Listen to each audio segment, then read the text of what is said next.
بسم اللہ الرحمن الرحیم اعوذ باللہ من الشیطان الرجیم هو الاول والآخر والظاہر والباطن وهو علی کل شیء علیم رب اشرح لی صدری ویسر لی امری واحلل عقدۃ من لسانی یفقہوا قولی۔ معزز ناظرین، بھائیوں بہنوں بزرگوں، السلام علیکم۔ سلسلہ سوال جواب کے حوالے سے آج ہم اپنی ویڈیو بنا رہے ہیں۔ ایک بھائی کی مجھے ای میل ریسیو ہوئی اور اس میں انہوں نے پوچھا کہ یہ جو لوگ سورہ جن کے بارے میں کہتے ہیں کہ اس کو پڑھنے سے مختلف طریقے جو بھی ہیں پڑھنے سے اور جنات قابو میں آ جاتے ہیں، تو کیا یہ حقیقت ہے، غلط فہمی ہے، کیا ہے؟ دیکھیں، پہلی بات تو آپ اس چیز کو غور سے سمجھ لیں کہ ایسا کچھ نہیں ہے، ٹھیک ہے؟ ہاں، قرآن کا مس یوز کر کے اس کو غلط طریقے سے پڑھنے سے یا کسی اور مطلب میتھڈ سے مطلب عام لفظوں میں قرآن کا غلط یوز کرنا جو ہے اس سے شاید میں بھی آ جاتے ہوں، اور وہ آ بھی جاتے ہوں تو، لیکن وہ شرعاً غلط ہے، گناہ ہے، اور گناہ کبیرہ میں آ جاتا ہے، ٹھیک ہے؟ اب اگر ہم فور ایگزامپل ایک چھوٹی سی مثال لیتے ہیں کہ جی فلاں شخص تھا، اس نے، آپ نے واقعہ سنے ہوں گے، میں نے بھی بچپن میں بڑے واقعات سنے کہ جی فلاں شخص تھا تو وہ ایک دن رات کے ٹائم پڑھ رہا تھا، تو جب اس نے تھوڑی سی پڑھی تو وہ اس سائڈ پہ آ گیا، تھوڑی سی زیادہ پڑھی تو وہ اس سائڈ پہ آ گیا، تھوڑی سی اور پڑھی تو اس سائڈ پہ چلا گیا، یعنی کہ مسجد میں وہ گھومتا رہا۔ تو ایسا نہیں ہے، وہ ایک سورہ ہے اللہ تعالیٰ کی، ایک قرآن کی سورہ ہے، اور آپ یہ دیکھیں کہ باقی صورتوں میں بھی، سورہ رحمان میں بھی ذکر ہے کہ بھئی ہم نے دوزخ کو جنوں انسان سے بھرنا ہے، تو بہت ساری جگہوں پہ اس چیز کا ذکر ہے، لیکن اس کا مطلب یہ نہیں ہے کہ وہ اسپیشل سورہ ہے اور اس کو ہم پڑھیں گے تو ایسا کچھ ہو جائے گا، ایسا نہیں ہے۔ ہاں، جو غلط طریقے سے اس کو غلط طریقے سے پڑھتے ہیں اور وہ کرتے ہیں، تو وہ بھی میں یہ کہوں گا کہ وہ اس کو قابو نہیں کرتے، بلکہ وہ اس کے قابو میں آ جاتے ہیں، سمجھ ہی رہے ہوتے ہیں، ہم نے اس کو قابو کر لیا، جبکہ ادروائز وہ اس کو قابو کر لیتا ہے اور اس کو اپنے طریقے پہ چلاتا ہے، جو بھی طریقہ جو اس کا چل رہا ہوتا ہے، جس طرح بھی ہوتا ہے۔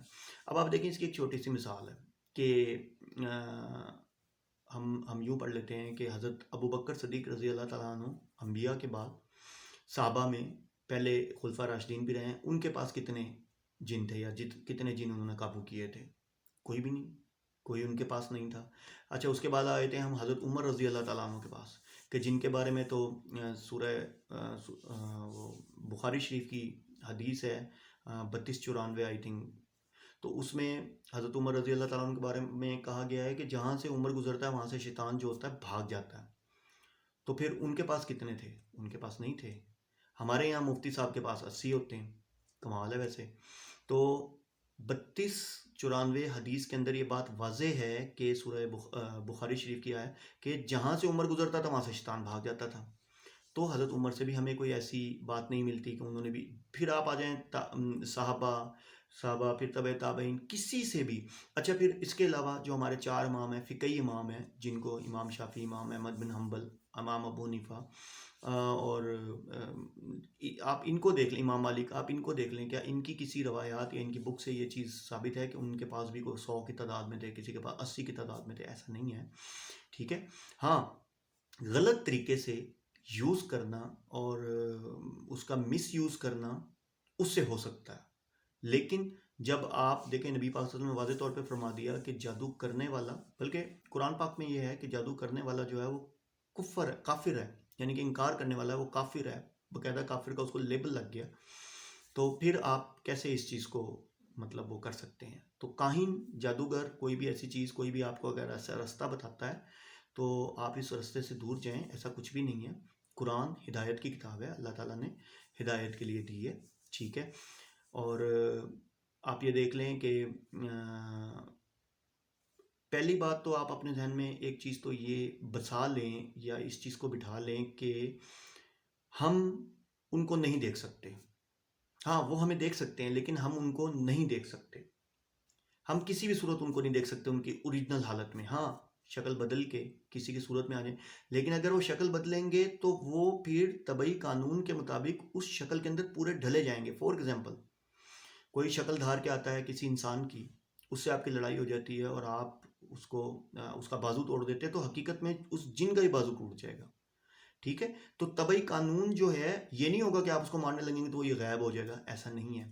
ٹھیک ہے. وہ غائب نہیں ہوگا. کیوں؟ جس مقام سے اس نے وہ شکل بدلی ہے اس کو اسی مقام پہ جا کے اس شکل کو دوبارہ اپنے آپ کو اس شکل سے باہر نکالنا ہے. تو ایسے نہیں ہوتا. یہاں تو یہ ہوتا ہے کہ جی وہ فلاں کتا آیا، ہم بھاگ رہے تھے، کتا پیچھے پیچھے بھاگ رہا تھا اور وہ بڑا ہوتا جا رہا تھا، بڑا ہوتا جا رہا تھا. اگر فار ایگزامپل بندے نے پیچھے مڑ کے کتے کو نقصان پہنچا دیا تو سمجھے آپ نے اس کو بھی نقصان پہنچایا. تو جو طبعی قانون، جو فطرت کا قانون لاگو ہوتا ہے جب وہ اس شیپ میں آ جاتے ہیں تو وہ وہی ہوتے ہیں. ٹھیک ہے. تو جو ان کی اصل حالت ہے آپ اس حالت میں ان کو نہیں دیکھ سکتے، قطعاً نہیں دیکھ سکتے. ہاں وہ آپ کو ضرور دیکھ سکتے ہیں. ٹھیک ہے. کیونکہ یہ اللہ تعالیٰ نے ان کو یہ پاور دی ہوئی. اگر آپ سورہ نمل پڑھ لیں، ٹھیک ہے، سورہ نمل میں حضرت سلمان علیہ السلام نے جب وہ جو ملکہ تھی سبا، اس کا تخت لانے کے لیے کہا تو کیونکہ حضرت سلمان علیہ السلام وہ واحد پیغمبر تھے جن کے لیے اللہ تعالیٰ نے کچھ چیزیں جن کی دعا بھی دی گئی، اللہ مجھے ایسی حکومت دینا کہ جو نہ مجھ سے پہلے کسی انبیاء کے پاس ہو، نہ میرے سے بعد کسی انبیاء کے پاس ہو، تو مجھے ایسی حکومت آپ نے دینی ہے. تو اللہ تعالیٰ نے ان کے لیے ہوائیں بھی مسخر کر دی تھیں اور دنیا جہان کے جتنے جانور تھے وہ بھی ان کے تابع کر دیے تھے اپنے حکم سے، اپنے اذن سے. اور یہ جتنی بھی جنات و مخلوق جو تھیں وہ ان کے تابع کر دی تھی. تو آپ اگر قرآن پڑھیں گے تو سورہ نمل میں باقاعدہ پورا واقعہ ہے کہ جب حضرت سلمان علیہ السلام نے کہا کہ بھئی کون آپ میں سے ایسا ہے جو ملکہ سبا کا تخت مجھے لا دے میری پلک جھپکنے سے پہلے. تو ایک دیو ہیکل جن سامنے اس نے کہا میں یہ کر سکتا ہوں. تو اس نے ایسا کر دیا، پلک جھپکنے سے پہلے جو وہاں پہ اس کا تخت آ گیا. تو صرف بتانے کا مقصد صرف یہ ہے کہ ایسا ہماری یہ آنکھیں ان کو اوریجنل شکل میں نہیں دیکھ سکتی. یہ بات ہمیشہ آپ اپنے ذہن میں بٹھا لیں. ہاں جو لوگ قابو کرتے ہیں، میں تو کہتا ہوں وہ خود ان کے قابو آ جاتے ہیں اور وہ جو ہے وہ ان سے اپنی مرضی سے کام چلواتے ہیں. ٹھیک ہے. ایک صحیح بخاری کی حدیث ہے، نام میں ریفرنس میں دے دوں گا. اس کے اندر تھا کہ کفر کے دور میں جب نبی پاک صلی اللہ علیہ وسلم ابھی نبوت نہیں ملی تھی یا نبوت نہیں آئی تھی، تو اس دور میں اس صحابی بعد میں جب ایمان لے آئے تھے، لیکن اس سے پہلے انہوں نے ایک چھوٹی سی جننی پالی ہوئی تھی، اس سے اپنے کام کرواتے تھے. ٹھیک ہے. تو ایک دن کیا ہوا کہ اس نے کہا کہ بھئی میں آج آپ کا کام نہیں کر سکتی کیونکہ آسمان کے رستے بند کر دیے گئے ہیں، کچھ بڑا ہونے والا ہے. تو کیا ہوا تھا کہ اگر آپ دیکھیں تو سورہ قدر اگر آپ پڑھیں جب قرآن پاک نازل ہوا تھا تو اس وقت قرآن پاک 7ویں آسمان سے پہلے آسمان پر پہنچا دیا گیا تھا، اور پہلے آسمان سے ہی اسی دن ہی پہلی وہی نبی پاک صلی اللہ علیہ وسلم کے پاس آئی تھی. تو جب ان کو اس چیز کا اندازہ ہو گیا کہ آیا کہ کوئی رد و بدل یا کچھ بڑا ہوا ہے، تو بڑا تو ہونا ہی تھا. نبی پاک صلی اللہ علیہ وسلم کو نبوت ملی تھی اور پہلی وہی ان کے پاس. پھر انہوں نے جا کے نبی پاک صلی اللہ علیہ وسلم کے ہاتھوں پہ ایمان لائے اور کفر کا زمانہ ختم ہو گیا اور انہوں نے اس کو آزاد کر دیا. تو بھائی آپ کا سوال جو تھا اس میں پھر آخری اس کو سم اپ کرتا ہوں کہ ایسا کچھ نہیں ہے. ہاں اگر آپ کسی کاہن، جادوگر یا کسی کے کہنے پہ غلط طریقے سے معاذ اللہ قرآن کو پڑھتے ہیں، ہاں یہ چیزیں پاسبلٹی ہو سکتی ہے کہ ہاں ہو جائے. لیکن ویسے اگر آپ پڑھیں، یہاں تک کہ ہمارے یہاں تو یہ ہے کہ بیٹا رات کو سورہ جن نہیں پڑھنی آپ نے، نہ نہیں پڑھنی، آ جائے گا کوئی نہ کوئی آ جائے گا، ایسا کچھ بھی نہیں ہے. سورہ ہے قرآن کی، ٹھیک ہے، اور قرآن اللہ کا معجزہ ہے، ٹھیک ہے، اور نبی پاک صلی اللہ علیہ وسلم پہ اترا ہے. تو آپ بالکل ان چیزوں کو وہ نہ کریں. ٹھیک ہے. پڑھیں، قرآن پاک پڑھیں، اور اگر غلط طریقے سے آئیں گے تو ڈیفینیٹلی وہ چیز پاسبلٹی ہو بھی سکتی ہے، سنا بھی ہے. تو باقی یہ ہے کہ مزید کوئی آپ کا سوال ہو تو ضرور بتائیے گا. تو میرے علم کے مطابق ناقص علم ہے، چھوٹا سا علم ہے، میں خود طالب علم ہوں، لیکن میں نے ایسا کہیں بھی نہیں دیکھا، نہ فقہی کتاب میں، نہ صحابہ سے روایت دیکھی، نہ صحیح مسلم، نہ صحیح بخاری، ایون کہ کہیں بھی نہیں. فقہی جتنے بھی چاروں امام ہیں ان میں سے بھی نہیں، تابعین میں سے بھی نہیں، کسی نے بھی ایسی کتاب نہیں لکھی کہ جی ہم نے 500 قابو کیے ہوئے تھے، کسی نے ہم نے 400 قابو کیے ہوئے تھے، ہم نے 200 قابو کیے ہوئے تھے. تو ایسا بالکل نہیں ہے. وآخر دعوانا ان الحمد للہ رب العالمین.